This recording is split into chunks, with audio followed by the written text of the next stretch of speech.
വിരസത മാറ്റാൻ social media തന്നെയാണ് നല്ലത്. അഡാപ്റ്റേഷൻ. വിരസത മാറ്റാൻ പകടകളി തന്നെയാണ് നല്ലത്. ബ്രഹ്മയുഗം എന്ന സിനിമ ഈ വർഷം റിലീസായ ഫെബ്രുവരി ഈ വർഷം ആദ്യം റിലീസായ സിനിമ ഇപ്പോൾ വീണ്ടും സോഷ്യൽ മീഡിയയിലും മറ്റും ചർച്ചയാവുകയാണ്. കാരണം മറ്റൊന്നുമല്ല, ഒരു ഓൺലൈൻ സോഷ്യൽ മീഡിയ പ്ലാറ്റ്ഫോം ഒരു മാഗസിൻ റൺ ചെയ്യുന്ന ഒരു സിനിമ ബേസ്ഡ് ആയിട്ടുള്ള ഒരു സംഭവം, ലെറ്റർ ബോക്സ്ഡ് എന്നാണ് അതിൻ്റെ പേര്. ന്യൂസിലാൻഡുകാരായ രണ്ടുപേര് ആരംഭിച്ച ഒരു സംഭവമാണ് സിനിമാ പ്രേമികൾക്ക് വേണ്ടി. അതിൽ 14 മില്യൺ സബ്സ്ക്രൈബറുണ്ട്. എന്നുവെച്ചാൽ 1 കോടിയിലധികം മെമ്പേഴ്സുണ്ട്. മെമ്പേഴ്സ് വോട്ട് ചെയ്തിട്ടാണ് അതിലെ സിനിമകൾ തീരുമാനിക്കുന്നത്, ഏറ്റവും നല്ല സിനിമകൾ തിരഞ്ഞെടുക്കുന്നത്. അപ്പോൾ അവർ ഏറ്റവും നല്ല ലോകത്തിലിറങ്ങിയ, കേരളത്തിലല്ല ഇന്ത്യയിലല്ല ലോകത്തിലിറങ്ങിയ ഏറ്റവും നല്ല പ്രേതപ്പടങ്ങൾ 2024 ഇതുവരെ ഇറങ്ങിയ പടങ്ങൾ അവലോകനം ചെയ്ത് ഒരു റാങ്ക് ലിസ്റ്റ് പ്രസിദ്ധീകരിച്ചു. ആ റാങ്ക് ലിസ്റ്റ് പ്രസിദ്ധീകരിച്ചതിൽ ആദ്യത്തെ പടം അമേരിക്കൻ പടമാണ്, സബ്സ്റ്റൻസ് എന്ന് പറഞ്ഞൊരു പടമാണ്. പിന്നെ മൂന്നാമത്തെ പടം, അതായത് 1ാം റാങ്ക് കിട്ടിയത് അമേരിക്കൻ പടത്തിനാണ്, സബ്സ്റ്റൻസ് എന്ന് പറയുന്ന പടം ഞാൻ കണ്ടിട്ടില്ല. 3ാം റാങ്ക് കിട്ടിയത് ഒരു ജാപ്പനീസ് പടത്തിനാണ്. പിന്നെ 4ാം റാങ്ക് കിട്ടിയത് ഒരു തായ്വാൻ പടത്തിനാണ്. മനസ്സിലായല്ലോ ഇപ്പോൾ ഏകദേശം കളി എന്താണെന്നുള്ളത്. അതായത് ലോക പ്രേതപടങ്ങളെല്ലാം എല്ലാ പോറ്റിമാരെയും ചാത്തന്മാരെയും വീണ്ടും ലിസമാരെല്ലാം ഒത്തുകൂട്ടിയിട്ട് അതിനെ ഇവർ റാങ്ക് ചെയ്യാന്ന്. അതിൽ എത്ര പേര്? 1 കോടിയിൽ പരം പേര്. അതിൽ 2ാം സ്ഥാനം ഞാൻ പറഞ്ഞിരുന്നില്ല. 1ാം സ്ഥാനം അമേരിക്കൻ പടമാണ്, സബ്സ്റ്റൻസ് ആണ്. 3ാം സ്ഥാനം ജാപ്പനീസ് പടമാണ്, പിന്നെ എന്തോ ഒരു കുറസോവയാണ് അതിൻ്റെ ഡയറക്ഷൻ. ആക്കിര കുറസോവായിട്ട് ബന്ധമൊന്നുമില്ല. 4ാം സ്ഥാനം ഡെഡ് ടാലൻറ്റ് സൊസൈറ്റി എന്ന് പറഞ്ഞൊരു തായ്വാനീസ് പടമാണ്. 2ാം സ്ഥാനത്ത് നിൽക്കുന്നത് മലയാളത്തിൽ നിന്നുള്ള ബ്രഹ്മയുഗമാണ്, കൊടുമൺ പോറ്റിയാണ്. രാഹുൽ സദാശിവൻ അഭിമാനിക്കാം. സ്ക്രിപ്റ്റ് ഡയലോഗ് എഴുതിയ TD രാമകൃഷ്ണൻ അഭിമാനിക്കാം. മ്യൂസിക് കമ്പോസ് ചെയ്ത ക്രിസ്റ്റോ സേവിയർ അഭിമാനിക്കാം. ഓർമ്മയിൽ നിന്ന് ചില പേരുകൾ എടുത്ത് പറയുന്നേ ഉള്ളൂ. എഡിറ്റിങ്, ക്യാമറ, അങ്ങനെ പല ഡിപ്പാർട്ട്മെൻറ്റ്സും ഉണ്ട്. ഈ വർഷം ഇറങ്ങിയതിൽ ഏറ്റവും പ്രകമ്പനം കൊള്ളിച്ച, ഏറ്റവും കോരിത്തെരിപ്പിച്ച, ഏറ്റവും ത്രസിപ്പിച്ച കുറച്ച് പടങ്ങളിൽ ഒരു കൈയിൻ്റെ വിരലിലെണ്ണാവുന്ന ഒരു പടങ്ങളിൽ ഒന്നായിരുന്നു പ്രമേയം. മറ്റൊന്ന് ആവേശമായിരുന്നു, രംഗണ്ണ. മറ്റൊന്ന് ആടുജീവിതമായിരുന്നു.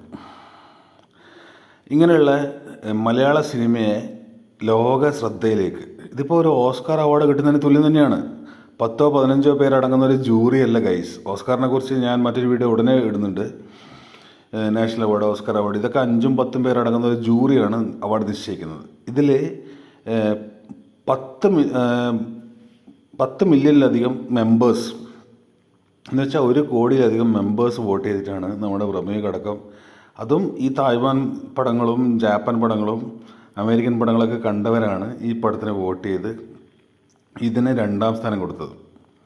അത് ചില്ലറ കാശല്ല, അതൊരു നല്ല അച്ചീവ്മെൻ്റാണ്, നല്ല നേട്ടമാണ്, അഭിമാനിക്കാവുന്ന നേട്ടമാണ്. എല്ലാം ലോക പ്രേതപടങ്ങളാണ്. ഇവർ ഈ പ്രേതപടങ്ങൾക്കും ഏറ്റവും കൂടുതൽ ഇതുവരെ ഇറങ്ങിയ, ലോകത്ത് ഇന്നോളം ഇറങ്ങിയ ഏറ്റവും ഭീകരമായ പ്രേതപടങ്ങളെ ലിസ്റ്റ് അവരുടെ കയ്യിലുണ്ട്. പിന്നെ ഓരോ വർഷം ഇറങ്ങുന്ന, ഇതിപ്പോൾ 2024 ലിസ്റ്റാണ്, ടിൽ ഒക്ടോബർ, 3 മാസം ഇനിയും ബാക്കിയുണ്ട്. അതുപോലത്തെ ലിസ്റ്റുകൾ ഇറക്കുന്ന ഒരു ടീമാണ് അവർ. പിന്നെ പുസ്തക നിരൂപണത്തിൽ ഗുഡ് റീഡ് എന്ന് പറയുന്നൊരു ഓൺലൈൻ സംഭവമുണ്ട്. ഏറ്റവും നല്ല പുസ്തകങ്ങൾ നിരൂപണം ചെയ്ത് പബ്ലിഷ് ചെയ്യുന്നത്. അതുപോലെ ഏറ്റവും നല്ല സ്റ്റാൻഡേർഡ് ക്ലാസ് സിനിമകൾ നിരൂപണം ചെയ്യുന്ന ഒരു സംഭവമാണ് ഈ പറഞ്ഞ സംഭവം. അതുപോലെ ആദ്യ 10 സ്ഥാനത്തിൽ 2ാം സ്ഥാനത്ത് ബ്രഹ്മയുഗം നേടിയതാണ് ഈ വീഡിയോൻ്റെ മെയിൻ കണ്ടൻറ്റെങ്കിലും. പിന്നെ അവരെ 10 കഴിഞ്ഞിട്ട് ഒരു എക്സ്റ്റൻഡ് ലിസ്റ്റ് ഉണ്ട്. 25 പടങ്ങൾ, 25 പ്രേതപടങ്ങൾ ലിസ്റ്റ് എടുക്കുമ്പോൾ അതിൽ വേറൊരു ഇന്ത്യൻ പടം കൂടി കയറിയിട്ടുണ്ട്. സ്ത്രീ 2 എന്ന് പറഞ്ഞ ഒരു ഹിന്ദി ബോളിവുഡ് പടമാണത്. അതിവിടെ കണ്ണൂരൊക്കെ 2 ദിവസം കളിച്ചോടിയൊരു പടമാണ്. അപ്പോൾ അതും പിന്നെ അത് ഞാൻ കണ്ടിട്ടില്ല. മറ്റ് കൊറിയൻ ജാപ്പനീസ് തായ്വാനീസ് പടമൊന്നും ഞാൻ കണ്ടിട്ടില്ല. പക്ഷേ ഭ്രമയുഗം ഞാൻ 3-4 വട്ടം കണ്ടിരുന്നു. ഞാൻ പറഞ്ഞ പോലെ ഈ വർഷം ഇറങ്ങിയതിൽ ആദ്യം തന്നെ ഫെബ്രുവരിയിൽ ഭ്രമയുഗം ആ ബ്ലാക്ക് ആൻഡ് വൈറ്റ് സംഭവമായിട്ട് കൊടുമൺ പോറ്റി, പിന്നെ സിദ്ധാർത്ഥ ഭരതൻ, അർജുൻ അശോകൻ, അതിൻ്റെ ക്ലൈമാക്സ് പോലും പലർക്കും മനസ്സിലായില്ല. ഞാനത് വീഡിയോയിൽ ഇട്ടിട്ടുണ്ടായിരുന്നു. പിന്നെ അർജുൻ അശോകൻ കൊടുമൺ പോറ്റിനിടുന്നത് പിന്നെ കൈവശമാക്കിയെന്ന് എല്ലാവരും കരുതി. പക്ഷേ അർജുൻ അശോകൻ മരിച്ച കാര്യം മറ്റ് പലർക്കും മനസ്സിലായിട്ടില്ല എന്നത് വീഡിയോ ചെയ്തപ്പോഴാണ് എനിക്ക് മനസ്സിലായത്. അത് കാണുന്ന അർജുൻ അശോകനായിട്ട് കാണുന്നത് ചാത്തൻ തന്നെയാണ്. അപ്പോൾ അതിൻ്റെ ന്യൂആൻസസ്, അതിൻ്റെ complications, T D Ramakrishnan dialogues എനിക്ക് തോന്നുന്നു MT വാസുദേവൻ വരെയൊക്കെ ആ ഒരു ഗ്രേഡിലേക്ക് വരുന്ന രീതിയിൽ ആയിരുന്നു ടി ഡി രാമകൃഷ്ണൻ്റെ ഡയലോഗ്സ്. പ്രത്യേകിച്ചും ഇത് ഭ്രമയുഗ കലികാലത്തിൻ്റെ സംഭവം എന്ന് പറഞ്ഞൊരു ലോങ് ഡയലോഗുണ്ട്, 2-3 minutes ഉള്ള സംഹാരത്തിൻ്റെ സംഭവം മറ്റേ മറിച്ചത്. അത് കാലികമായിട്ട് നമുക്ക് പലതും കറക്റ്റായെന്ന് തോന്നും.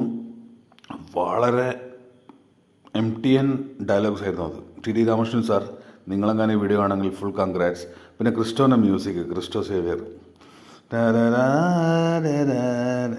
4-5 പേരെ വെച്ച് സിദ്ധാർത്ഥ ഭരതൻ്റെ acting. This is my appreciation to Bramayugam team and Rahul Sadasivan of course. പിന്നെ ഞാൻ ആലോചിച്ച് ഈ മമ്മൂട്ടി കമ്പനി എന്തുകൊണ്ട് ഈ പടം പ്രൊഡ്യൂസ് ചെയ്തില്ല എന്നുള്ളത്. അതിനൊരു കാരണമായിട്ട് എനിക്ക് തോന്നുന്നത്, വൈനോട്ട് സ്റ്റുഡിയോസ് എന്ന് പറയുന്ന സ്റ്റുഡിയോസ് ഇവർ പ്രേതപ്പടങ്ങൾ, പേടിപ്പിക്കുന്ന പടങ്ങൾ മാത്രം എടുക്കാൻ ഒരുങ്ങി തിരിച്ചവരാണ്. അവരുടെ ഒരു ഡിപ്പാർട്ട്മെൻറ്റാണ് പിന്നെ നൈറ്റ് ഷിഫ്റ്റ് സ്റ്റുഡിയോസ്. അവരാണ് ഈ പടം പ്രൊഡ്യൂസ് ചെയ്തത്. അപ്പോൾ ഒരുപക്ഷെ മമ്മൂട്ടിക്ക് ചാൻസ് കിട്ടിയില്ലായിരിക്കാം, അല്ലെങ്കിൽ മൂപ്പർ പ്രൊഡ്യൂസ് ചെയ്തേനെ. അപ്പോൾ അങ്ങനെ അതാണ് why not studios, make shift studios. ഒരു ഗ്ലോബൽ ഓഡിയൻസിന് വേണ്ടി തന്നെ അവർ ഒരുങ്ങി തിരിച്ച് ചെയ്ത പടമാണിത്. അതിൻ്റെ റിസൾട്ടാണ് ഇപ്പോൾ കിട്ടുന്ന ഈ പിന്നെ ഓഡിയൻസ് പോൾ അടക്കം ഈ കിട്ടിയ വോട്ടിങ്ങിലൂടെ കിട്ടിയ ഈ നമ്പർ 2-ാം സ്ഥാനം ഗ്ലോബലി ഭ്രമയുഗത്തിന്, കൊടുമൺ പോറ്റിക്ക്. അപ്പോൾ ചിയേഴ്സ്, മറ്റൊരു വീഡിയോയിൽ കാണാം. Thank you. സബ്സ്ക്രൈബ് ചെയ്യാൻ മടിക്കരുത്, ലൈക്ക് ചെയ്യാനും മടിക്കരുത്, കമൻറ്റ് ചെയ്യാൻ ഒട്ടും മടിക്കരുത്. Please support guys.